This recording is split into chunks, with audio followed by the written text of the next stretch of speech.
ಗುರುದೇವೋ ಮಹೇಶ್ವರ ಗುರು ಸಾಕ್ಷಾತ್ ಪರಬ್ರಹ್ಮ ತಸ್ಮೈ ಶ್ರೀ ಗುರುವೇ ನಮಃ.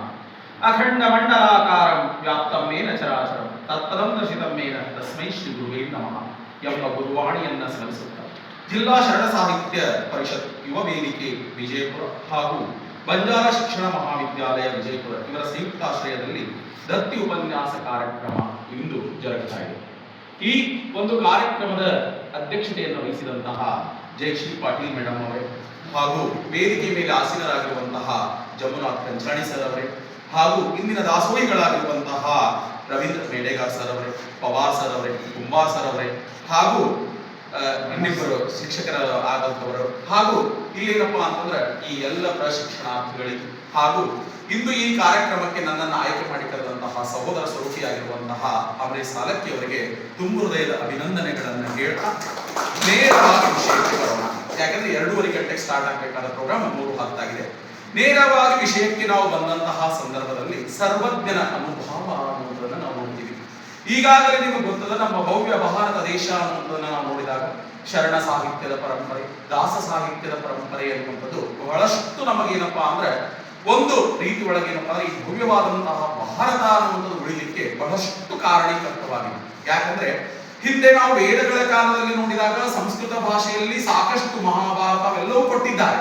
ಬಟ್ ಅದು ಜನಸಾಮಾನ್ಯರಿಗೆ ತಿಳಿಯದೇ ಹೋದಾಗ, ಜನಸಾಮಾನ್ಯರ ಮನ ಮುಟ್ಟಲೇ ಹೋದಾಗ ಈ ನಮ್ಮ ವಚನ ಸಾಹಿತ್ಯ, ದಾಸ ಸಾಹಿತ್ಯ ಏನಾಯ್ತಪ್ಪ ಅಂದ್ರೆ ಮನೆ ಮನೆಗೂ ಏನಪ್ಪಾ ಅಂದ್ರೆ ಸಂಸ್ಕಾರವನ್ನ ಬೀರುವಂತಹ ಮನೆ ಮನೆಗೂ ನೀತಿಗಳನ್ನ ಕಲಿಯುವಂತಹ ಕಾರ್ಯವನ್ನ ಅತಿ ಸರಳವಾಗಿ ಏನಾದರೂ ಮುಗಿಸಿದ್ದೇ ಅಂದ್ರೆ ಅದು ನಮ್ಮ ಶರಣ ಸಾಹಿತ್ಯ ಅನ್ನುವಂಥದ್ದು ಬಹಳಷ್ಟು ನಾವು ನೆನಪಿನಲ್ಲಿಟ್ಟುಕೊಳ್ಳಬೇಕಾದಂತಹ ವಿಷಯ ಆಗಿರ್ತದೆ.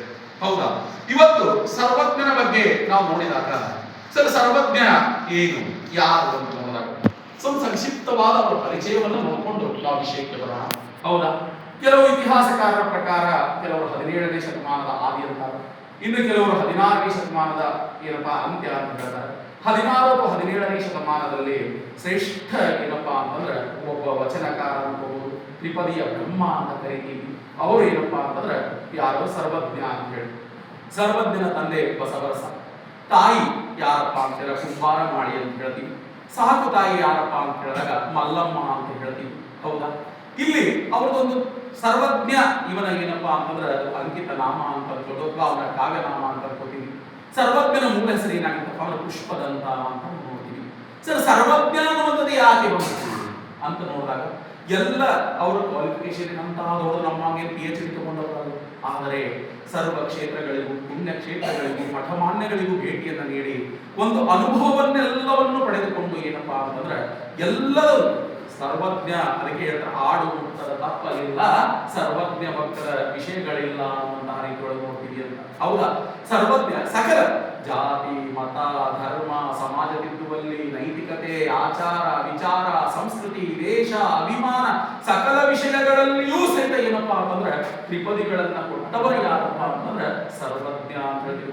ಆ ತ್ರಿಪದಿಗಳು ನೋಡ್ಲಿಕ್ಕೆ ಮೂಲೆಗಳವ, ಆದ್ರೆ ಒಂದೊಂದು ತ್ರಿಪದಿಗಳು ನಮ್ಮ ಬದುಕನ್ನೇ ಉದ್ಧಾರ ಮಾಡುವಂತಹ ಕಾರ್ಯಗಳನ್ನ ನಾವು ಸ್ವಲ್ಪ ನೋಡ್ಕೊಂಡು ಹೋಗ್ಬೇಕಾಗ್ತದೆ. ಹೌದಾ? ಅದಕ್ಕೆ ಹೇಳ್ತಾರೆ ಸರ್ವಜ್ಞನೆಂಬುವನು ಗರ್ಭದಿಂದಾದವನೇ, ಸರ್ವಜ್ಞನೆಂಬುವನು ಗರ್ಭದಿಂದಾದವನೇ, ಸರ್ವರೊಳೊಂದು ನುಡಿ ಕಲಿತು ವಿದ್ಯದ ಪರ್ವತವೇ ಆದ ಸರ್ವಜ್ಞ ಅಂತ ಹೇಳ್ತಾರೆ. ಹೌದಾ? ಎಲ್ಲ ಅದಕ್ಕೆ ನಾನು ನೀವು ಪ್ರಶಿಕ್ಷಣಾರ್ಥಿಗಳಾದಂತ ನಿಮ್ಮನ್ನು ಕುರಿತು ಹೇಳುವುದಾದ್ರೆ ನಾವು ಒಂದು ದಿವಸ ಒಂದು ಬಹಳ ಲೆಸನ್ ಚಂದ ಕೊಟ್ಟಿವಿ ಅಂದ್ರೆ ಈ ಭೂಮಿ ಮೇಲೆ ನಡೆಯೇ ಇಲ್ಲ. ಒಮ್ಮೆ ಒಂದು ಅನುಬೋಧನೆ ಮಾಡಿದ್ರಿ, ನಾನು ಗೇಟ್ ಮಾಡಿ ಅದಕ್ಕೆ ಹಾಕ್ತಿದ್ರಿ ಅಲ್ಲಿ ಏನಾಗ್ತದೆ, ಒಂದ್ ದಿವಸ ನಾವು ಏನ್ ಲೆಸನ್ ಬಾರಿ ಕೊಟ್ಟು ಆ ಹುಡುಗರು ನಮ್ಮನ್ನು ಹೊಗಳಿದ್ರಂದ್ರೆ ನಮ್ಮ ತಲೆ ಹ್ಯಾಂಗ್ ಆಗೈತಂದ್ರೆ ಈ ಜಗತ್ತಿನ ನನ್ನಷ್ಟು ಭಾರಿ ಟೀಚರೇ ಯಾರಿಲ್ಲ ಅಂತ ಬಂದ. ಹೌದಾ? ಸರ್ವಜ್ಞ ಹೇಳ್ತಾನೆ ಸರ್ವರೊಳೊಂದು ನುಡಿಯ ಕಲಿತು. ನೋಡ್ರಿ, ಯಾರಿಂದ ವಿದ್ಯೆಯ ಮೂಲ ಯಾರಿಂದಲೂ ಬಂದು ಸ್ವೀಕಾರ ಮಾಡಬೇಕು ವಿದ್ಯಾರ್ಥಿಗಳೇ. ನಾನು ನಿಮ್ಮನ್ನೇ ಕುರಿತು ಮಾತನಾಡ್ತಾ ಇದ್ದೀನಿ ಇವತ್ತು. ಯಾಕಪ್ಪ ಅಂದ್ರೆ ಸರ್ವಜ್ಞ ಹೇಳ್ತಾನೆ ಸರ್ವರೊಳೊಂದು ನುಡಿಯ ಕಲಿತು. ಹೌದಾ? ಇವತ್ತು ಹೆಜ್ಜಿಸರಿಂದ ಏನಾದ್ರು ಒಂದೆರಡು ಒಳ್ಳೆಯ ಅಂಶಗಳು ಕಲಿಬೇಕಾಗಿದೆಯೇ? ಅಲ್ಲಿನ ಬಾರಿ ಇವತ್ತು ಗೆಸ್ಟ್ ಆಗಿ ಬಂದಾನ, ಅವ್ ಮಾತಾಡ್ಬೋದಾ, ಅವನೇನು ಮಾಡುವಂಥದ್ದು ಅನ್ನುವಂಥದ್ದಲ್ಲ. ಹೌದಾ? ವಿಷಯದ ಮೂಲ, ಜ್ಞಾನದ ಮೂಲ ಯಾರಿಂದಲಾದರೂ ಬರಲಿ, ಸ್ವೀಕಾರ ಮಾಡುವಂತಹ ಮನೋಭಾವನೆ ನಮಗೆ ಅಂದ್ರೆ ನೀವು ನಾಳೆ ಒಬ್ಬ ಅತ್ಯುತ್ತಮ ಶಿಕ್ಷಕರಾಗಿ ಬರೋದಕ್ಕೆ ಸಾಧ್ಯ. ಯಾಕೆ ಮಾತು ಹೇಳ್ತಾ ಇದ್ದೀನಿ? ಇವತ್ತು ನಾವು ಒಂದು ಹೇಳ್ತಿರ್ತೀವಿ, ಕೆಲವೊಮ್ಮೆ ಏನೋ ಸಣ್ಣ ಹುಡುಗರು ಹೇಳ್ತಿರ್ತಾವ ನಮಗೆ, ಅವಾಗ ನಾವು ಬೆದರಿಸಿ ಬಿಡ್ತೀವಿ ಸರ್. ಹೌದಾ? ದಯವಿಟ್ಟು ಹೇಳ್ತೀನಿ, ನಮ್ಮ ಶಿಕ್ಷಕ ವೃತ್ತಿಗೆ ಬರುವಂತಹ ನಿಮ್ಮನ್ನೇ ಇವರು ಟಾರ್ಗೆಟ್ ಮಾಡಿ ನಾನು ಹೋಗಬೇಡ್ರಿ.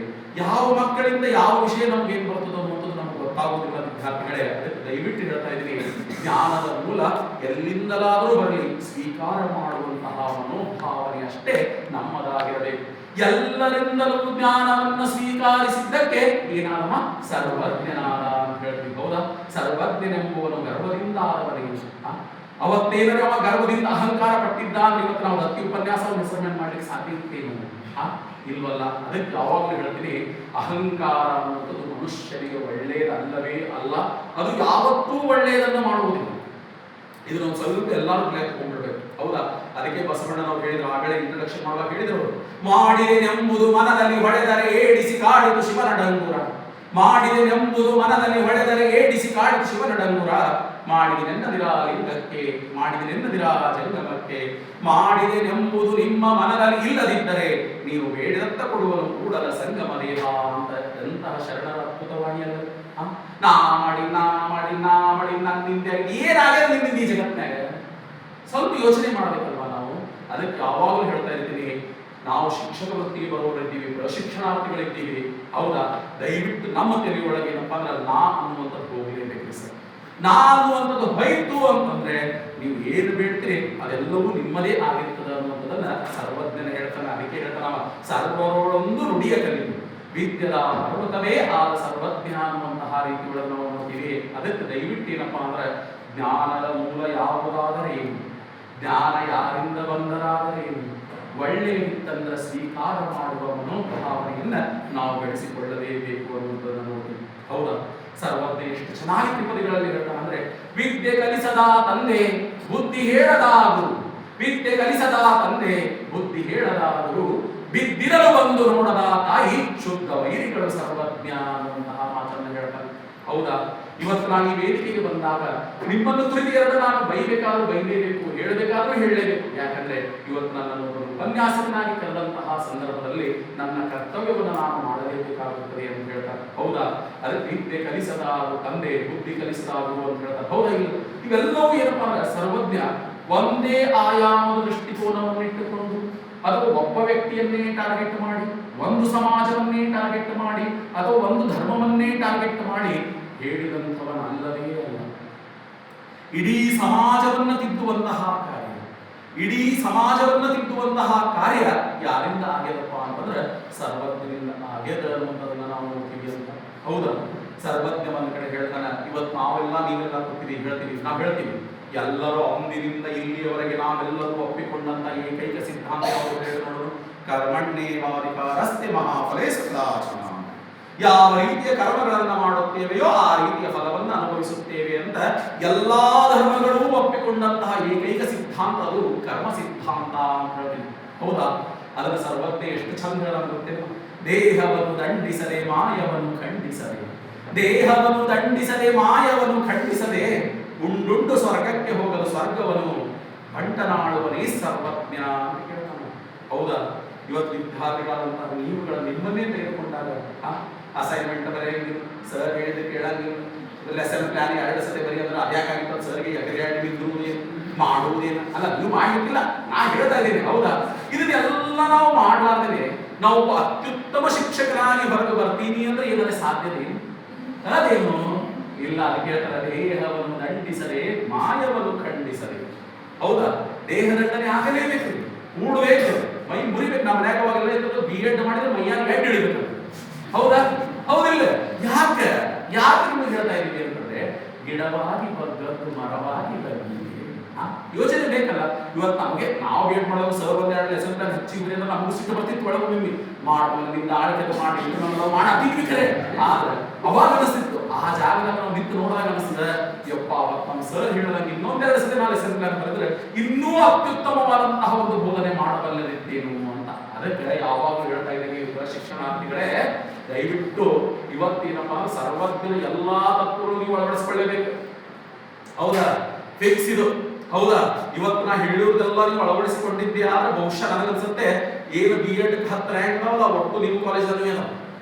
ಹೌದಾ? ಆ ರೀತಿ ನಾವು ಏನಪ್ಪಾ ಅಂದ್ರೆ ಪ್ರಾಮಾಣಿಕವಾದಂತಹ ಪ್ರಯತ್ನ ಅನ್ನೋದು ಮಾಡಬೇಕಾಗ್ತದೆ. ಹೇಳಿದ್ರೆ ದೇಹವನ್ನು ದಂಡಿಸದೆ ಮಾಯವನ್ನು ಖಂಡಿಸದೆ. ಉಂಡುಂಡು ಎಲ್ಲರೂ ಸ್ವರ್ಗಕ್ಕೆ ಹೋಗುದಾದ್ರೆ ಇಂತಹ ಮಹನೀಯರ ದಾಸೋಹಿಗಳೇ ಬೇಕಾಗಿತ್ತು, ಇಂತಹ ಗುರುಗಳೇ ಬೇಕಾಗಿತ್ತು, ಇಂತಹ ಮಹಾಕಾರ್ಯ ನೋಡ್ರಿ. ಪರಮ ಪೂಜ್ಯ ತಂದೆಯವರ ಹೆಸರಿನಲ್ಲಿ ಇಂದು ದಾಸೋಹ ಕಾರ್ಯಕ್ರಮ, ಪೂರ್ವಜರನ್ನ ನೆನೆಸುವುದಂದ್ರೆ ಹೆಂಗೆ? ಹೌದಾ ಇಲ್ಲ? ಕೇವಲ ಅವರು ತಮ್ಮ ಮನೆಯೊಳಗ ಅಜ್ಜನ ಆಚರಣೆಯನ್ನು ಮಾಡಿಕೊಳ್ಳಬಹುದಾಗಿತ್ತು. ಆದರೆ ದತ್ತಿಯನ್ನು ನೀಡಿ, ದಾಸೋಹವನ್ನು ನೀಡಿ, ಶರಣ ತತ್ವವನ್ನು ಇಡೀ ಎಲ್ಲರಿಗೂ ಇವತ್ತು ನಾವು ಉತ್ತಮವನ್ನು 80 ಮಂದಿಗೆ ಪ್ರಚಾರ ಮಾಡ್ತೀವಿ ಅನ್ನುವಂತಹ ಧ್ಯೇಯ ಇವತ್ತಿನ ಏನಪ್ಪಾ ಅಂದ್ರೆ ತಿಳಿದುಕೊಳ್ಳಲೇಬೇಕಾದಂತಹ ವಿಷಯವಾಗಿರ್ತದೆ. ಹೌದಾ? ಇನ್ನು ಶಿಕ್ಷಕ ವೃತ್ತಿಗೆ ಬರುವಂತಹ ನಿಮಗೆ ನಾವು ಮಿನಿಮಮ್ ಹೇಳ್ತೀನಿ ಸರ್, ನೀವು ಬೇಕಾದ ಆದರ್ಶ ಶಿಕ್ಷಕರಾಗಿ ನೀವು ಹೊರಗೆ ಹೊಮ್ಮಬೇಕು ಅಂದ್ರೆ ಹೇಳ್ತೀನಿ ನಾನು ನಿಮಗೆ, ಒಂದು ಮಿನಿಮಮ್ ಅಂದ್ರು ಒಂದು 100 ರಿಂದ 150 ವಚನ ನಮ್ಮ ಬಾಯಾಗಿರ್ಬೋದು ಅಂದ್ರೆ ನಾವು ಏನಾರ ಆದರ್ಶ ಶಿಕ್ಷಕ ಆಗ್ತೀವಿ. ಹೌದಾ? ಅದು ಹೆಂಗೆ ಸಂದರ್ಭೋಚಿತವಾಗಿ ಹೇಳೋದು, ಬರ್ತಾವತ್ತು 150 ಅಲ್ಲಿ ಹೇಳೋದಿರೋದ್ರಲ್ಲಿ. ಹೌದಿಲ್ಲ? ಅಂದ್ರೆ ಇಲ್ಲಿ ನಮ್ಮ ಶಿಕ್ಷಕ ವೃತ್ತಿಗೆ ಬಂದಂತಹ ನಾವುಗಳು, ಹೌದಾ, ಇಲ್ಲಿ ಏನಪ್ಪಾ ಅಂತಂದ್ರೆ ಇರಬೇಕು ಸಂದರ್ಭಕ್ಕನುಸಾರವಾಗಿ. ಯಾಕಂದ್ರೆ ಕೆಲವು ಹುಡುಗರು ಟಿಕ್ ಇರ್ತಾವ ಒಳಗೆ, ಅವು ಟಿಕ್ ಇದ್ದಿದ್ದಕ್ಕೆ ನೀವು ಎಳೆದು ಬಡದು ಹೊಡೆಯೋದು ಮೇಳಿದಂಗಿಲ್ಲ. ಅವಾಗ ಸುಮ್ಮನೆ ಒಂದು ಉದಾಹರಣೆ ತಗೊಂಡು ನಾವು ವಚನಗಳ ಮೂಲಕ ಅದನ್ನು ತಿದ್ದುವಂತಹ ಕಾರ್ಯ ಮಾಡುವಂತಹ ಕೆಲಸ ಇವೆಲ್ಲವೂ ಯಾರಪ್ಪ ಅಂದ್ರೆ ನಮ್ಮಲ್ಲಿಯೇ ಬೆಳೆಯಬೇಕಾದಂತಹ ಕೌಶಲ್ಯಗಳಿವೆ. ಹೌದಾ? ಸಂದರ್ಭೋಚಿತವಾಗಿ ಏನು ಹೇಳಬೇಕು, ಏನು ಕೇಳಬೇಕು, ಏನು ಮಾತಾಡಬೇಕು. ಯಾಕಂದ್ರೆ ಇವತ್ತಂದ್ರೂ ಶಿಕ್ಷಣದಲ್ಲಿ ಬಡಿಯುವುದು ಬಹಳ ನಿಷೇಧ. ನಮಗೆಲ್ಲ ಚಡಿ ಚಮಚಂ ವಿದ್ಯಾ ಹಂಗಂ ವಿದ್ಯೆ, ಈಗ ಒಟ್ಟ ಚಡಿ ತೆಗೆದ್ಬಿಡುದು, ಬರೇ ಹಂಗ ಆಗಿಲ್ಲ. ಆದ್ಮೇಲೆ ನಾವು ಇಲ್ಲಿ ಏನ್ ಮಾಡ್ಬೇಕಾಗಿದಪ್ಪ ಅಂದ್ರೆ ಇಂಥವು ಶರಣರ ಬಿಟ್ಟಾರ ನಮಗಾಗಿಯೇ ಕೆಲವು ವಚನಗಳನ್ನು ಹೇಳಿ ಹೋಗ್ಯಾರಲ್ಲ, ಅವುಗಳ ಮೂಲಕ ತಿದ್ದುವಂತಹ ಪ್ರಯತ್ನ ಅನ್ನೋದನ್ನ ಮಾಡಬೇಕಲ್ವಾ. ಅದಕ್ಕೆ ಒಂದು ಮಾತು ಹೇಳ್ತೀವಿ, ಪ್ರೀತಿಯಿಂದ ನಾವು ಏನು ಹೇಳಿದ್ರು ಮಕ್ಕಳು ಕೇಳ್ತಾವೆ. ಅರ್ಥಾತ್ರಿ ಆ ಪ್ರೀತಿಯನ್ನ ಹಂಚುವಂತಹ ಕೆಲಸ ಏನಪ್ಪಾ ಅಂತಂದ್ರೆ ಮಾಡಲೇಬೇಕಾಗ್ತದೆ ಅನ್ನೋದನ್ನ ನಾವು ನೋಡ್ತೀವಿ ಅಂತ ಸರ್ವಜ್ಞ ಇನ್ನೊಂದು ಕಡೆ ಹೇಳ್ತಾನ, ಬಹಳ ಚಂದ ಹೇಳ್ತಾನ ಸರ್ವಜ್ಞ. ಏನ್ ಹೇಳ್ತಾನಪ್ಪ ಅಂದ್ರೆ, ಈಗ ನೋಡ್ರಿ ನಿಮ್ಮನ್ನೇ ಉದಾಹರಣೆ ತಗೋತೀನಿ. ಮಾಸ್ತರ್ ಇವತ್ತು ಏನು ಸರ್ವಜ್ಞನ ಹೇಳಾಕ್ ಬಂದಿಯೋ ನಮ್ಮನ್ನು ತೊಳೆಯಾಕ ಬಂದಿ, ನಿಮ್ ಯಾವ ಬಂದಿರಬಹುದು, ಆದ್ರೂ ಹೇಳೇಬೇಕು. ಹೌದಾ? ಏನಾರೇ ಅನ್ಕೊಡ್ರಿ ಬಟ್ ನಾ ಹೇಳಿ ಹೋಗ್ನೆ. ಹೌದಾ? ಇಲ್ಲಿ ನಾವು ನೋಡಿದಂತಹ ಸಂದರ್ಭದೊಳಗ ನಿಮ್ಗೆ ಒಂದ್ ಕಡೆ ಹೇಳ, ಈಗ ನೋಡ್ರಿ ನಿಮ್ ಕಾಲೇಜ್ ಎಷ್ಟು ಸ್ಟಾರ್ಟ್ ಆಗ್ತದೆ, ಬೆಳಿಗ್ಗೆ 10 ಗಂಟೆಗೆ ಬರ್ತೀವಿ, ಬ್ಯಾಗ್ ಈಗೆಲ್ಲ ಸಜ್ಜತ್ಕೊಂಡು ಬಂದ್ರಿ, 4:15 ಬಿಟ್ರೆ ಸರ್ ಕರೆಕ್ಟ್ 4:15 ಮನೆಗೆ ಹೋದ್ರಿ, ಮತ್ತೆ ಮುಂಜಾನೆ 10:15 ಬ್ಯಾಗ್ ತಗೊಂಡಿರಿ ಕಾಲೇಜಿಗೆ ಬಂದ್ರಿ, ಮತ್ತೆ 4:15 ಮನೆಗೆ ಹೋಗದೆ ಬ್ಯಾಗ್ ಅಲ್ಲೇ ಇಟ್ರಿ. ದಿನ ಇಟ್ಟೇ ನೋಡೋದು, ಇಟ್ಟೇ ನೋಡೋದು. ಅದಕ್ಕೆ ಸರ್ವಜ್ಞ ಹೇಳ್ತಾನೆ, ಚಿತ್ತವಿಲ್ಲದೆ ಗುಡಿಯ ಸುತ್ತಿದಡೆ ಫಲವೇನು, ಚಿತ್ತವಿಲ್ಲದೆ ಗುಡಿಯ ಸುತ್ತಿದಡೆ ಫಲವೇನು, ಎತ್ತುಗಾಣವ ಹೊತ್ತು ತಾನಿತ್ಯದಲ್ಲಿ ಸುತ್ತಿ ಬಂದಂತೆ ಸರ್ವಜ್ಞ ಅಂತ ಹೇಳ್ತಾನೆ. ಹೌದಾ? ಭಗವಂತ ಇನ್ನು ನಮಗೆ ಮಾನವ ಜನ್ಮ ಅನ್ನೋದನ್ನ ಕೊಟ್ಟಾನ ಅಂತಂದ್ಮೇಲೆ ವಿದ್ಯಾರ್ಥಿಗಳಿಗೆ ನೀವು ಹೇಳ್ತೀನಿ, ಇದು ಅತ್ಯಂತ ಶ್ರೇಷ್ಠವಾದಂತಹ ಜನ್ಮ. ಹೌದಾ? ನಾವು ಗೊತ್ತಿರ್ತೀವಿ ನಮ್ಗೆ ಏನ ಮನುಷ್ಯ ಹುಟ್ಟಬಾರ್ದಾಗಿತ್ತು ಅಂತೀವಿ, ಮತ್ತೆ ದನ ಆಗಬೇಕು. ಮನುಷ್ಯ ಜನ್ಮ 84 ಲಕ್ಷ ಕೋಟಿ ಜೀವರಾಶಿಯನ್ನು ದಾಟಿ ಬಂದ ಈ ಶರೀರ ಅಂತ ಹೇಳ್ತೀವಿ ನಾವು. ಹೌದಾ? ಇಂತಹ ಪವಿತ್ರವಾದಂತಹ ಮನುಷ್ಯ ಜನ್ಮಕ್ಕೆ ಬಂದಂತಹ ನಾವು ಮಾಡಬೇಕಾಗಿರುವುದು ಏನು ಅನ್ನುವಂಥದನ್ನ ಅರ್ಥ ಮಾಡ್ಕೋಬೇಕಾಗತ್ತೆ. ಅದಕ್ಕೆ ದಯವಿಟ್ಟು ಹೇಳ್ತಾ ಇದ್ದೀನಿ, ಸುಮ್ಮನೆ ಎತ್ತುಗಾಣ ಹೋದಂಗೆ ನೋಡೋದು, ಚಿತ್ತವಿಲ್ಲದೆ ಗುಡಿಯ ಸುತ್ತಿದಡೆ ಫಲವೇನು, ಎತ್ತುಗಾಣ ಹೊತ್ತು ತಾನಿತ್ಯದಲ್ಲಿ ಸುತ್ತಿ ಬಂದಂತೆ ಸರ್ವಜ್ಞ ಅಂತ. ಇಲ್ಲಿ ಕೂತಿರುವಂತಹ ಪ್ರತಿಯೊಬ್ಬರಲ್ಲಿಯೂ ನಮ್ಮದೇ ಆದ ಶಕ್ತಿ ಸಾಮರ್ಥ್ಯಗಳು ಬೇರೆ ಇವೆ. ಇದಾವು ಸೈಕಾಲಜಿ ಓದ್ತೀವಿ, ಒಂದು ಜೋಳದ ತೆನೆಯಲ್ಲಿರುವ ಜೋಳದ ಕಾಳುಗಳಿಗೂ ವ್ಯತ್ಯಾಸವನ್ನು ನಾವು ಕಾಣುತ್ತೇವೆ. ಅಂದ ಮೇಲೆ ಬೇರೆ ಬೇರೆ ಕುಟುಂಬದಿಂದ, ಬೇರೆ ಬೇರೆ ಮನೆತನದಿಂದ, ಬೇರೆ ಬೇರೆ ಜಿಲ್ಲೆಯಿಂದ, ಬೇರೆ ಬೇರೆ ಊರಿಂದ ಬಂದಂತಹ ನಮ್ಮಲ್ಲಿ ಎಷ್ಟು ವೈವಿಧ್ಯತೆಗಳಿವೆ. ಹೌದಾ? ನಮ್ಮಲ್ಲಿಯೇ ಒಂದು ಶಕ್ತಿ ಅಡಗಿದೆ. ಆ ಶಕ್ತಿಯನ್ನು ಹೊರಹಾಕುವಂತಹ ಕೆಲಸ ಯಾವುದರ ಮೂಲಕ ನಡಿಬೇಕಂದ್ರೆ ನಿನ್ನ ಪ್ರಯತ್ನದ ಮೂಲಕ ನಡಿಬೇಕು ಅಂತ. ಅದಕ್ಕೆ ಹೇಳ, ದೇಹವನ್ನು ದಂಡಿಸದೆ ಮಾಯವನ್ನು ಖಂಡಿಸದೆ ಅಂತ ಹೇಳಿಲ್ಲ. ದೇಹದಂಡನೆ ಆಗಬೇಕು, ಪ್ರಾಮಾಣಿಕವಾದ ಪ್ರಯತ್ನ ಅನ್ನೋದು ನಡಿಬೇಕು. ಆವಾಗ ಏನಪ್ಪಾ ಅಂದ್ರೆ ನಾವು ಬಹಳಷ್ಟು ಯಶಸ್ಸನ್ನ ಕಾಣಲಿಕ್ಕೆ ಸಾಧ್ಯವಾಗುತ್ತೆ ಅನ್ನುವುದನ್ನ ನಾವು ನೋಡ್ತೀವಿ ಅಂತ. ಹೌದಾ? ಇನ್ನೊಂದು ಕಡೆ ಹೇಳಬೇಕು ಅಂತಂದ್ರೆ ಸರ್ವಜ್ಞ ಪ್ರತಿಯೊಂದು ಕ್ಷೇತ್ರದಲ್ಲಿಯೂ ಏನಪ್ಪಾ ಅಂದ್ರೆ ತನ್ನದೇ ಆದಂತಹ ಛಾಪನ್ನ ಮೂಡಿಸುವ ಯಾರಪ್ಪ ಅಂದ್ರೆ ಸರ್ವಜ್ಞ. ಹೌದಾ? ಹೇಳ್ತಾನೆ, ಕರೆಯದೇ ಬರುವವನ ಬರಗಾಲಿನಿಂದ ನಡೆಯುವವನ ಬರೆಯದೇ ಓದುವವನ ಕರೆತಂದು ಕರದಿಂದ ಹೊಡೆಯೊಂದ ಸರ್ವಜ್ಞ. ಹೌದಾ? ಕೇಳಿದೆ? ಇದನ್ನು ನೀವು ಈಗ ಒಬ್ರು ಟೀಚರ್ ಆಗಿ ನೀವು ಇದನ್ನು ಹೆಂಗೆ ಎಕ್ಸ್ಪ್ಲನೇಷನ್ ಕೊಡ್ತೀರಿ ಹುಡುಗರಿಗೆ? ಕರೆಯದೇ ಬರುವವನ ಬರಗಾಲಿನಿಂದ ನಡೆಯುವವನ ಬರೆಯದೇ ಓದುವವನ ಕರೆತಂದು ಹೊಡೆಯಂದ ಸರ್ವಜ್ಞ ಅಂತ ಹೇಳ್ತೀವಿ ನಾವು. ಹೆಂಗ್ ಹೇಳ್ತೀವಿ? ಕರಿಲಾದೆ ಬರಬಾದ್ರಿ, ಕರೀಲಾರ್ದೆ ಹೋಗಬಾರದು. ಇವತ್ತು ಅಂಬರೀಶ್ ಸರ್ ಕರೀಲಿಕ್ಕೆ ನಾವಿಲ್ಲಿ ಬರಬಾರದು. ಕರೆಯೇ ಬರುವ ಬರಗಾಲಿನಿಂದ ನಡಿಬಾರದು ಹೆಸರು. ಕಲ್ಲ ಮುಳ್ಳ ಚುಸ್ತಾವ. ಓಕೆ, ಬರೆಯದೇ ಓದಬಾರದು. ಇದು ಎಂತಹ ಸಂಕುಚಿತ ಅರ್ಥವನ್ನು ಕೊಡ್ತಲ್ಲ. ಆದರೆ ಸರ್ವಜ್ಞನ ದೃಷ್ಟಿಕೋನದಲ್ಲಿ ಈ ತ್ರಿಪದಿ ಎಷ್ಟು ಭಾರಿ ಏನಪ್ಪ ಅಂದ್ರೆ ಇಡೀ ಮಾನವ ಜೀವನವನ್ನೇ ಸಾರ್ಥಕ ಮಾಡಿಕೊಳ್ಳುವಂತಹ ಕಾರ್ಯ ಈ ಬರೇ ತ್ರಿಪದಿ ಒಳಗೆ ಹೇಳೋಣ ನೋಡಿಲಿ. ಕರೆಯದೇ ಬರುವವನ, ಬರಗಾಲಿನಿಂದ ನಡೆಯುವವನ, ಬರೆಯದೇ ಓದುವವನ, ಕರೆ ತಂದು ಕರದಿಂದ ಹೊಡೆಯಂತ ಸರ್ವಜ್ಞ ಅಂದಮೇಲೆ ಫಸ್ಟ್ ವಿಚಾರ ಮಾಡ್ರಿ. ಕರೆಯದೇ ಬರುವುದು ಯಾವುದು? ಕರೆಯದೇ ಬರುವುದು ಯಾವುದು? ಸಿಟ್ಟು. ಮಾತಾಡ್ತಾ ಮಾತಾಡ್ತಾ ಬಿಪಿ ಇದೆ, ಮಾತಾಡ್ತಾ ಮಾತಾಡ್ತಾ ಬಿಪಿ ಇದೆ.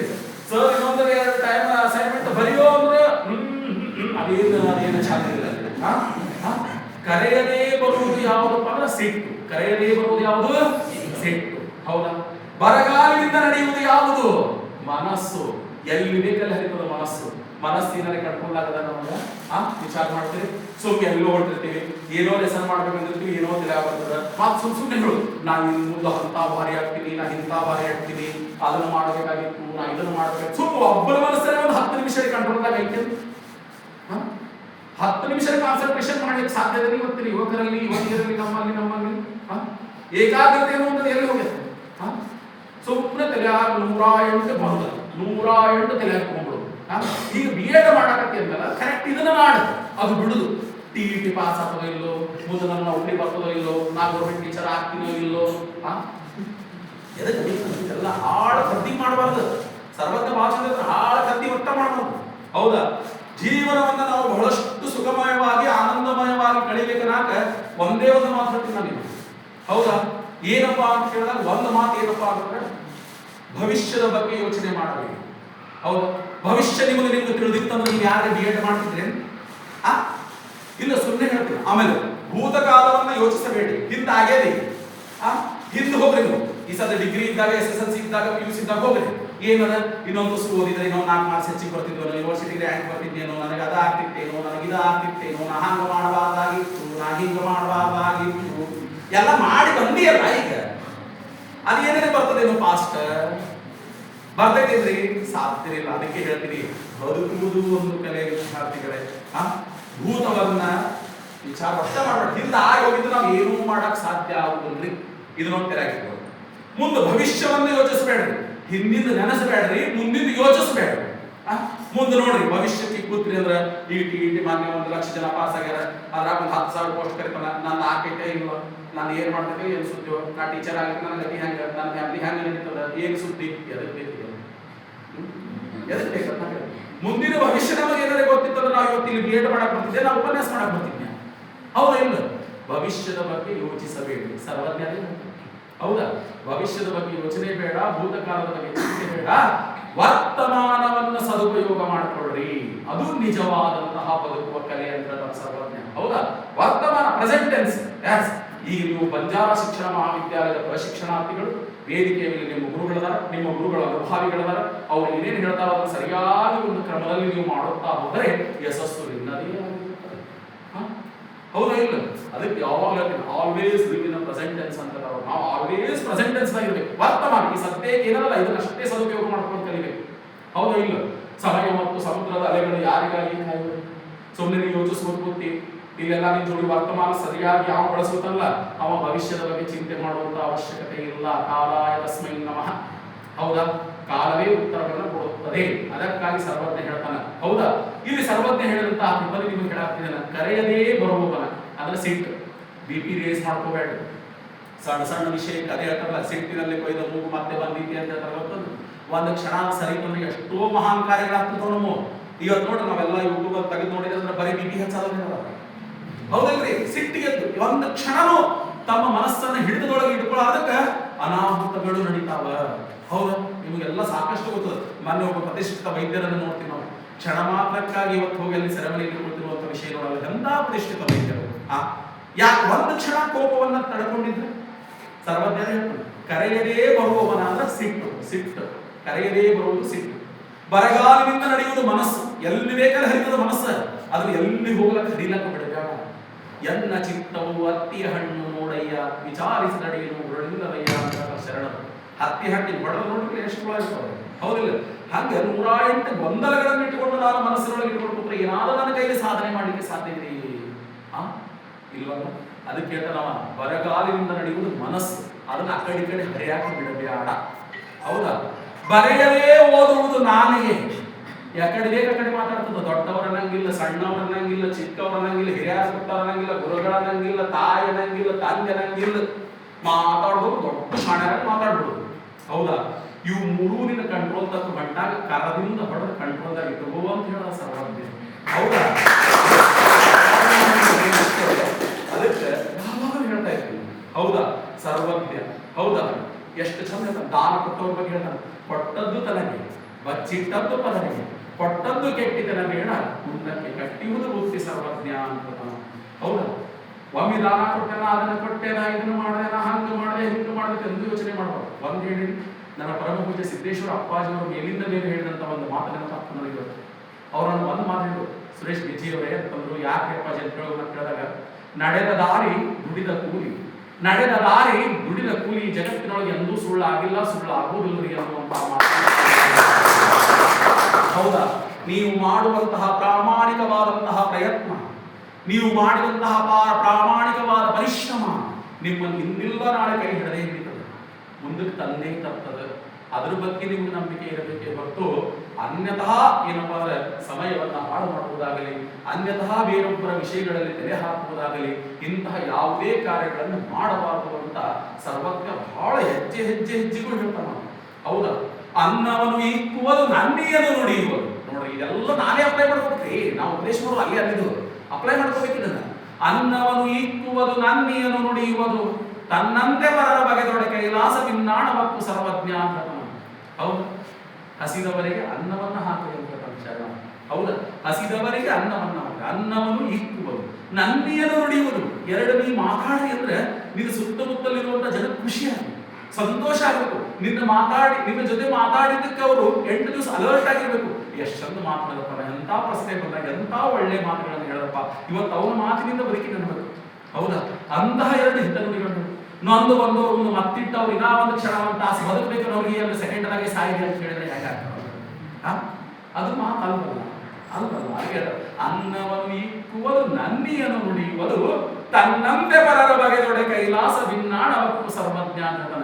ನಾ ಹೆಂಗೋ ನಮ್ಮ ಕುಂಬಾರಸರು ಹಂಗೆ, ನಮ್ಮ ಪವಾರಸರು ಹಂಗೆ ಅನ್ನುವಂತ ಮನೋಭಾವನೆ ಇರಬೇಕು. ಹೌದಾ? ಇಲ್ಲಿ ತನ್ನಂತೆ ಪರರ ಬಗೆದೊಡೆ. ಒಂದು ಕಡೆ ಚೀನಾದ ಕನ್ಫ್ಯೂಸಿಯಸ್ ಒಂದು ಮಾತು ನೀವು ಲೆಸನ್ ಕೊಟ್ಟ ಕೇಳಿರ್ಬೇಕು. ನೀನು ಯಾವುದನ್ನು ಸಹಿಸುವುದಿಲ್ಲವೋ ಅದನ್ನು ಅನ್ಯರ ಮೇಲೆ ಯಾವತ್ತೂ ಹೇರಬೇಡ ಅಂತ. ನಿನ್ನ ಕೈಲಿ ಯಾವುದು ಮಾಡಕ್ ಆಗುದಿಲ್ಲಲ್ಲ ಅದನ್ನು ಮತ್ತೊಬ್ಬರಿಗೆ ಹೇಳಕ್ ಹೋಗಬೇಡ. ಅರ್ಥಾಯ್ತಾನ ಹೇಳೋದು. ಆಮೇಲೆ ನಿಮಗೆ ಇನ್ನೂ ಒಂದು ಮಾತಾಡ್ತೀವಿ, ಇನ್ನೂ ಈ ಶಿಕ್ಷಣಾರ್ಥಿಗಳು ಮಂದಿಗೆ ನೋಡಾಕ ಬರೀ CC ಕ್ಯಾಮ್ರಾ ಇರ್ತಾವೆ. ನಮಗೆ ಹೆಚ್ಚಿಗೂ CC ಕ್ಯಾಮ್ರಾ ನಮ್ಮ ಮಕ್ಕಳೇ. ಎಲ್ಲಿ ಹೋಗ್ತೀವಲ್ಲಿ ಇವ್ರು ನಮ್ಮ ಮೇಡಮ್ಮ, ಇವ್ರು ನಮ್ಮ ಸರ್, ಇವ್ರು ಹಿಂಗಡನ, ಇವ ಹಿಂಗಡನ, ಎಲ್ಲಿ ಹೋಗ್ರಿ CC ಕ್ಯಾಮ್ರಾ. ನಾವು ಸುತ್ತಂದ್ರೆ ಫುಲ್ ಅಲರ್ಟ್ ನಾವು. ಹೌದಾ? ಈ ಪವಿತ್ರವಾದಂತಹ ಹುದ್ದೆಗೆ ಬರುವಂತಹ ನೀವು ಯಾವುದು ಆಚರಣೆಯಲ್ಲಿ ಇರುತ್ತದೆಯೋ ಅದನ್ನು ಮಾತ್ರ ವಿದ್ಯಾರ್ಥಿಗಳಿಗೆ ಉಪದೇಶ ಮಾಡಿ. ಹೌದಾ? ನೀನೇ ಗುಟಕ ತಿನ್ನಬೇಡ ಅಂತ ದೊಡ್ಡದಾಗಿ ಕ್ಲಾಸ್ ಒಳಗೆ ಭಾಷಣ ಬಿದ್ದು ಹೊರಗೆ ಮತ್ತೊಬ್ಬ ಹುಡುಗನ ಕೈಲಿ ಅದೇ ಗುಟಕ ತರಿಸಿ ತಿನ್ನುವುದು ಯಾವ ಹುಡುಗ ನೋಡದ ಅಂದ್ರೆ ಮರುದಿವ್ಸ ನಿನ್ನ ಬಗ್ಗೆ ಅವನ ಗೌರವ ಏನಾಗಲಿಕ್ಕೆ ಸಾಧ್ಯ ಇದೆ? ಏನಾಗ್ತದ ಅನ್ನೋದು ವಿಚಾರ ಮಾಡ್ಬೇಕಲ್ಲ ನಾವು. ಅವಾತಾನ ಹುಡುಗ ಮಗ ದೊಡ್ಡ ಭಾಷಣ ಮಾಡ್ಬಿಟ್ಟ, ಇಲ್ಲಿ ನೋಡ್ಲಿ ಅವ್ನ ಮೇಲೆ ಕರೆಸ್ತೀನಿ ಬಾ, ನಮ್ಮ ಮಾಸ್ತರ್ ಇರ್ತಾನ ಬಾ ಅಂತ ಹುಡುಗರು ಕೂಸ್ಕೊಡು. ಹೌದಾ?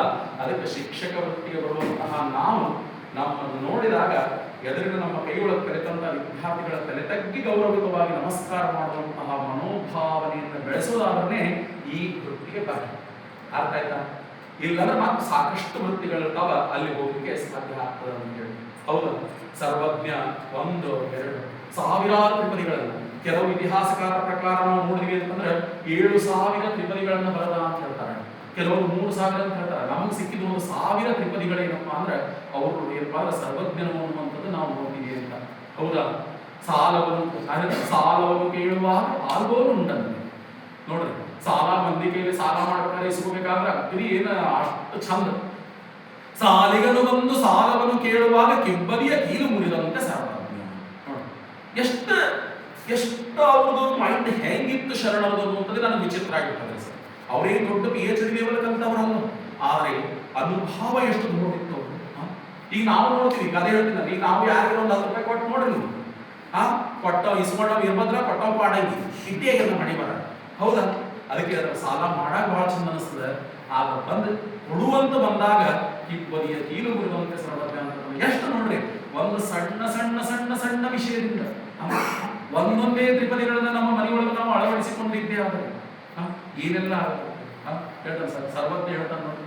ಬೆಚ್ಚನ ಮನೆ ಇರಲು ವೆಚ್ಚಕ್ಕೆ ಹಣವಿರಲು, ಬೆಚ್ಚನ ಮನೆ ಇರಲು ವೆಚ್ಚಕ್ಕೆ ಹಣವಿರಲು, ಇಚ್ಛೆಯನ್ನರಿತ ಸದಿ ಇರಲು ಸ್ವರ್ಗಕ್ಕೆ ಕಿಚ್ಚು ಹಚ್ಚಲ್ಲ ಸರ್ವಜ್ಞ.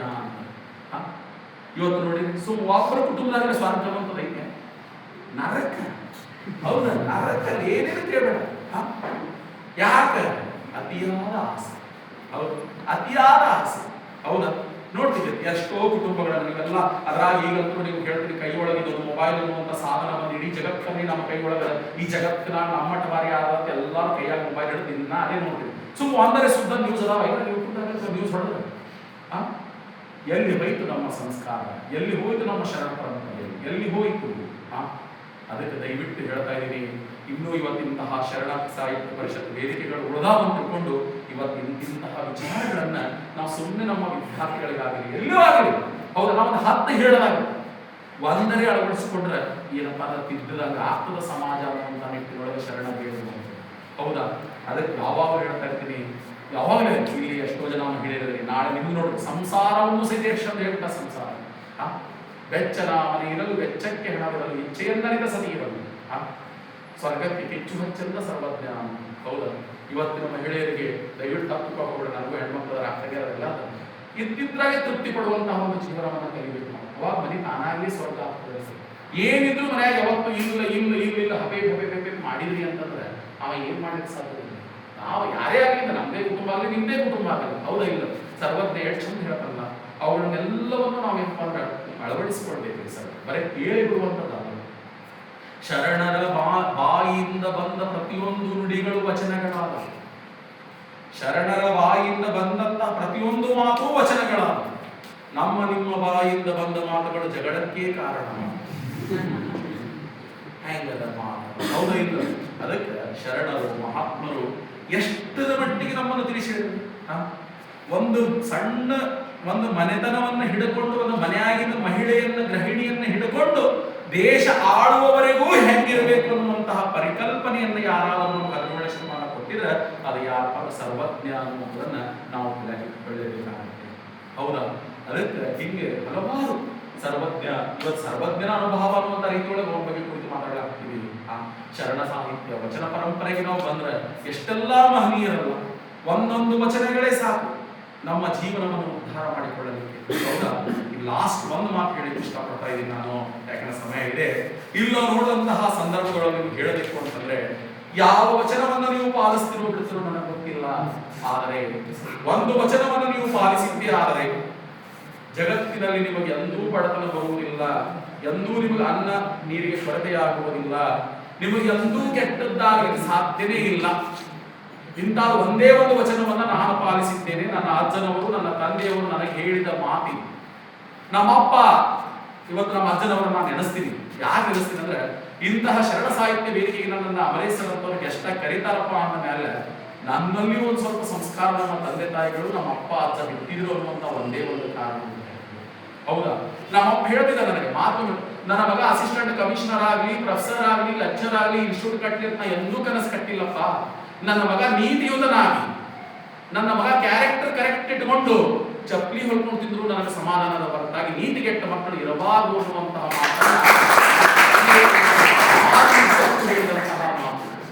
ಇವತ್ತಿನ ನೆನೆಸ್ತೀನಿ ಅವ್ರಿಗೆ. ನಮ್ಮ ಅಪ್ಪ ತಿಳ್ಕೊಂಡು 20 ವರ್ಷ ಆದ್ರೂ ನಾ ನೆನೆಸ್ತೀನಿ. ಯಾಕಂದ್ರೆ ಅವತ್ತು ನಾ 8ನೇದಿಂದ ನಮ್ಮ ಅಪ್ಪ ಹೇಳಿದ ಮಾತ ಇವತ್ತು ನನ್ನನ್ನು ಈ ಮಟ್ಟಕ್ಕೆ ತಂದು ನಿಲ್ಲಿಸಿದೆ ವಿದ್ಯಾರ್ಥಿಗಳು. ಹೌದಾ? ಅದಕ್ಕೆ ದಯವಿಟ್ಟು ಹೇಳ್ತಾ ಇದೀನಿ, ಆ ಒಂದು ವಚನ ಯಾವುದಪ್ಪ ಅಂತ ಹೇಳಿದಾಗ, ಛಲಬೇಕು ಶರಣಂಗೆ ಪರಧನವನಲ್ಲೆನೆಂಬ, ಛಲಬೇಕು ಶರಣಂಗೆ ಪರ ಸತಿಯನಲ್ಲೆನೆಂಬ, ಛಲಬೇಕು ಶರಣಂಗೆ ಪರ ದೈವವಲ್ಲೆನೆಂಬ, ಛಲಬೇಕು ಶರಣಂಗೆ ಜಂಗಮ ಪ್ರಸಾದದಿತವೆಂಬ, ಛಲವಿಲ್ಲದವರ ಮೆಚ್ಚ ನಮ್ಮ ಕೂಡಲ ಸಂಗಮ ದೇವ ಅಂತರ. ಎಂತಹ ಛಲವನ್ನು ನಾವು ಇಟ್ಟುಕೊಳ್ಳೋಣ. ಭಾರತೀಯ ಯುವಕರು ಯುವತಿಯರಾದಂತಹ ನಾವು ನಮ್ಮಲ್ಲಿ ಛಲ ಹೆಂಗಿರ್ಬೇಕು ಅಂದ್ರೆ, ಮತ್ತೊಬ್ಬರು ದುಡ್ಡಿಗೆ ಆಸೆ ಮಾಡಬೇಡ. ಛಲಬೇಕು ಶರಣಂಗೆ ಪರಸತಿಯನೊಲ್ಲೆನೆಂಬ. ಮತ್ತೊಬ್ಬರು ಹೆಣ್ಣು ಮಕ್ಕಳನ್ನು ನೋಡಿದಾಗ ನನ್ನ ತಾಯಿ ನನ್ನ ತಂಗಿ ಎನ್ನುವಂತ ಮನೋಭಾವನೆ ಬರಲಿ. ಇದಕ್ಕಿಂತ ಪವಿತ್ರವಾದ ಜೀವನ ಇನ್ನಾವುದಾದರೂ ಇದೆ? ಸಾಧ್ಯನೇ ಇಲ್ಲ ವಿದ್ಯಾರ್ಥಿಗಳೇ. ದಯವಿಟ್ಟು ಹೇಳ್ತಾ ಇದ್ದೀನಿ, ನೀವೇನು ನನಗೆ ಎಜ್ಜಿಸಲು ಬಹಳ ಚಂದ ಮಾತಾಡ್ತಾನಂತ ಕರೆಸಿಲ್ಲ ವಿದ್ಯಾರ್ಥಿಗಳೇ. ನನ್ನ ವಿದ್ಯಾರ್ಥಿಗಳು 2 ಲಕ್ಷ ವಿದ್ಯಾರ್ಥಿಗಳ ಕಲ್ತಿರ್ಬೋದು ನನ್ನ ಕೈ ಒಳಗೆ. ಎಷ್ಟೋ ಜನ 25,000ಕ್ಕೂ ಹೆಚ್ಚು ಜನ ಉದ್ಯೋಗವನ್ನು ಹಿಡ್ಕೊಂಡವರ. ಅವರೆಲ್ಲರೂ ನನಗೆ ಕಿಮ್ಮತ್ತು ಕೊಡೋದು, ನನಗೆ ಗೌರವ ಕೊಡೋದು. ಯಾಕಂದ್ರೆ ನನ್ನ ಒಂದು ವ್ಯಕ್ತಿತ್ವ, ನನ್ನ ಕ್ಯಾರೆಕ್ಟರ್ಗೆ ಬೆಲೆ ಕೊಟ್ಟರೆ ಹೊರತು ನನ್ನ ವಿಷಯಕ್ಕಲ್ಲ. ಅದಕ್ಕಾಗಿ ನಾನು ಹೇಳ್ತಾ ಇದ್ದೀನಿ, ಶಿಕ್ಷಕ ವೃತ್ತಿಗೆ ಬರುವಂತಹ ನಿಮಗೆ ನನ್ನ ಮಾತು ಒಂದೇ ಒಂದು ಸಂದೇಶ ಏನಂತಂದ್ರೆ, ಪರಸ್ತ್ರೀಯರಲ್ಲಿ ನನ್ನ ತಾಯಿ ನನ್ನ ತಂಗಿ ಎನ್ನುವಂತಹ ಮನೋಭಾವನೆ ಇರಬೇಕು. ನಿಮಗೂ ಅಷ್ಟೇ ಹೇಳ್ತಾರ ಅವರು ಶರಣರು, ನಮಗಟ್ಟೆ ಹೇಳಿಬಿಟ್ಲಿ. ಪರಪುರುಷರಲ್ಲಿ ತಂದೆ ಸಹೋದರ ಅನ್ನುವಂತಹ ಮನೋಭಾವನೆ ನಿನ್ನಲ್ಲಿದ್ದರೆ ಯಾರಾದ್ರೂ ನಮ್ಮನ್ನು ಏನಾದರೂ ಮಾಡಲಿಕ್ಕೆ ಸಾಧ್ಯವಿಲ್ಲ.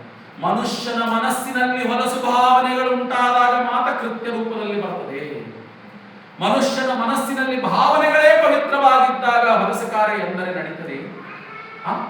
ನಡೀಲಿಕ್ಕೆ ಸಾಧ್ಯತೆ ಏನು ಇಲ್ಲ. ಅದಕ್ಕೆ ದಯವಿಟ್ಟು ಹೇಳ್ತಾ ಇದ್ದೀನಿ, ಪರದನ ಪರಸ್ತ್ರೀ ಯಾವತ್ತಿಗೂ ಒಳ್ಳೆಯದು ಮಾಡೋದಿಲ್ಲ. ನಮ್ಮ ಗುರುಗಳನ್ನು ಮಾತಾಡ್ತಿದ್ರು, ಪರವನಿತಾಪೇಕ್ಷ ಪ್ರತ್ಯಕ್ಷ ನರಕವೆಂದು ತಿಳಿಯಂತೆ.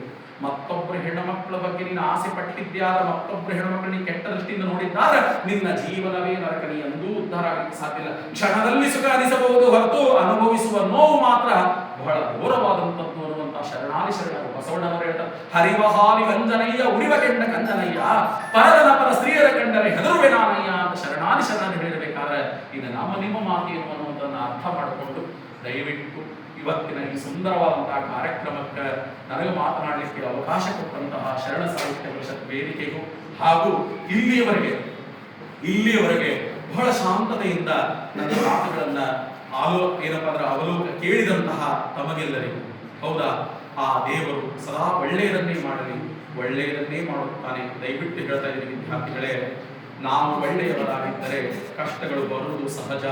ಆದರೆ ಆ ಕಷ್ಟಗಳಿಗೆ ಹೆದರಿ ಹೋಗಾಕ್ ಹೋಗ್ಬೇಡ್ರಿ. ಕಷ್ಟಗಳು ಎಷ್ಟು ಬರ್ತಾವ ಅನ್ನುವಂಥದ್ದು ನೀವು ಒಂದೇ ಮಾತಾಡ್ಬೇಕಂದ್ರೆ, ರಸ್ತೆ ಮೇಲೆ ಬಿದ್ದಂತ ಹಿತ್ತಾಳೆಯನ್ನು ಯಾರು ತಿಕ್ಕಿ ನೋಡಲಿಲ್ಲ, ಕಬ್ಬಿಣವನ್ನು ತಿಕ್ಕಿ ನೋಡಲಿಲ್ಲ, ತಿಕ್ಕಿ ನೋಡುವುದು ಚಿನ್ನವನ್ನು ಮಾತ್ರ. ಅರ್ಥ ಆಯ್ತಾ? ಅಂತಹ ಬಂಗಾರ ನಮಗೆ ಕಷ್ಟಗಳು ಬರ್ತಾವಂದ್ರೆ ತಿಳ್ಕೊಂಡ್ಬಿಡ್ರಿ, ನಾವು ಬಂಗಾರದಂಗ ದೀವಿ ಅಂತ ಹೇಳಿ ಅದಕ್ಕೇನಪ್ಪ ನಾವು ಬೇಕಾದಷ್ಟು ತಿಕ್ಕಿ ನೋಡ್ಲಿ, ನಾವು ಅಂಜರೆ ಅಳಕರೆ ಇತ್ತರೆ ಕರ ಹಿಡಿದೆತ್ತುವನ್ನು ಕೂಡಲ ಸಂಗಮ ದೇವ ಅನ್ನುವಂಥ ರೀತಿ ಒಳಗೆ ಆದರ್ಶ ಶಿಕ್ಷಕರಾಗಲು ಹೊರಟಿರುವಂತಹ ನನ್ನ ಪ್ರಶಿಕ್ಷಣಾರ್ಥಿಗಳೇ, ದಯಮಾಡಿ ನೀವೆಲ್ಲರೂ ಅತ್ಯುತ್ತಮ ಮಾದರಿಯ ಏನಪ್ಪಾ ಅಂತಂದ್ರೆ ಶಿಕ್ಷಕರಾಗಲಿ. ಯಾಕಂದ್ರೆ ಮುಂದಿನ ನಮ್ಮ ಮಕ್ಕಳ ಭವಿಷ್ಯವೆಲ್ಲವೂ ನಿಂತಿರುವುದು ನಿಮ್ಮ ಕೈಯೊಳಗೆ. ಹೌದಾ? ಯಾಕಂದ್ರೆ ಇವತ್ತು ನಮ್ಮ ಮಕ್ಕಳನ್ನ ಮನೆಯಾಗಿನ ಮಕ್ಕಳು ಹೆಂಗದಾವ ಅಂತ ಒಂದು ಮಾತಾಡ್ತೀನಿ. 2 5 ಅಂತ ನಾವು ಒಳಗೊಮ್ಮೆ ನಾನು 4 ಅಂದ್ರೆ ನಮ್ಮ ಮೇಡಮ್ ಇಲ್ಲಿ 5 ಓದೈತಂದ್ರೆ ಅದು 5 ಕಡೆ ಅಂತ. ಹೌದಾ? ಅದಕ್ಕೆ ಯಾಕಂದ್ರೆ ಮಕ್ಕಳು ನಿಮ್ಮನ್ನೇ ಹೌದೇನಪ್ಪ ಅಂದ್ರೆ ಬಹಳಷ್ಟು ಅವಲೋಕನ ಮಾಡ್ಕೊತಾವ. ನೀವು ನಿಮ್ಮ ಕೈಗೊಳಗೆ ಹೆಂಗಪ್ಪ ಅಂತಂದ್ರೆ ಒಂದು ಕೆಸರಿನ ಮುದ್ದೆಯನ್ನು ಕೊಟ್ಟಿರ್ತೀವಿ, ಅದನ್ನು ತಿದ್ದಿ ರೂಪ ತರುವಂತಹ ಕಾರ್ಯ ನಮ್ಮ ಶಿಕ್ಷಕರ ಕೈಗೊಳಗದ. ಅಂತಹ ಪವಿತ್ರವಾದಂತಹ ಕಾರ್ಯಕ್ಕೆ ನೀವು ಹೊರಟಿದ್ದೀರಿ. ಭಗವಂತ ನಿಮ್ಮೆಲ್ಲರ ಆಸೆ ಆಕಾಂಕ್ಷೆಗಳನ್ನ ಈಡೇರಿಸಲಿ. ಸಂಬಳದ ಶಿಕ್ಷಕರಾಗುವುದಕ್ಕಿಂತ ವಿದ್ಯಾರ್ಥಿಗಳ ವ್ಯಕ್ತಿತ್ವವನ್ನು ರೂಪಿಸುವಂತಹ ಶಿಕ್ಷಕರು ನೀವು ಬರಬಂಬ್ರಿ ಅನ್ನುವಂಥ ರೀತಿಯೊಳಗೆ ಹೇಳ್ತಾ ಈ ವೇದಿಕೆಯ ಮೂಲಕ ಮತ್ತೊಮ್ಮೆ ಮಗದೊಮ್ಮೆ ನಿಮಗೆಲ್ಲರಿಗೂ ತುಂಬ ಹೃದಯದ ಅಭಿನಂದನೆಗಳನ್ನು ಹೇಳಿ ನನ್ನೆರಡು ಮಾತು